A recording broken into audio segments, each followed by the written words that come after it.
November 5th, the Feast of the Holy Relics of the Saints. By relics of the saints, we mean all that remains of them after their death, their bones, their ashes, their clothing, and other objects used by them. Enemies of the Church have condemned this veneration of the relics of the saints as being borrowed from pagan customs and without apostolic origin. The decision of the Council of Trent suffices to show the falsehood and bad faith of their reasoning. That council, in effect, decreed quite otherwise, that the bodies of the martyrs and other saints, who were the living members of Jesus Christ and the temples of the Holy Ghost, must be honored by the faithful, and that through them God grants a great many benefits to the living. The Council's decision was based on the usage already established in the first century and which has remained constant in the Church, as well as on the teaching of the Fathers and other councils. The veneration of holy relics is therefore not only permitted, but commanded. It is not only a right, but a duty. Let us note well that the veneration of holy relics diverges from pagan practices in that it is supernatural. We do not honor what remains of the saints for any motive derived from nature, but from motives based on faith.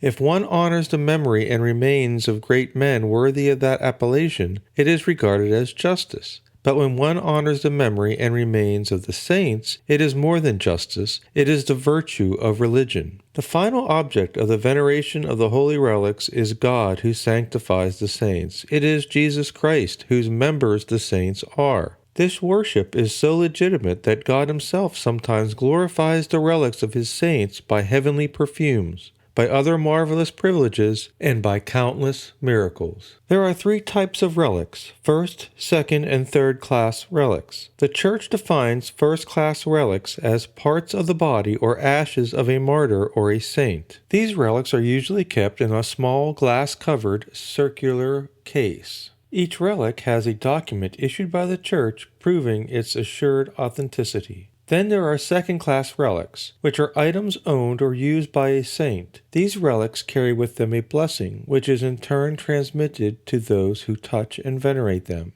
Third-class relics are objects that have been touched to a first or second-class relic. Let us then venerate with respect, devotion, and confidence these precious relics which once were animated by such great souls, were the instruments of beautiful and holy works and of astonishing virtues, and which will some day be honored by a brilliant and immortal glory. Let us value pilgrimages made to the tombs of the saints, and celebrate religiously the feasts of the holy relics, which appropriately follows closely upon All Saints' Day, the feast day of the splendid holy souls who are in heaven.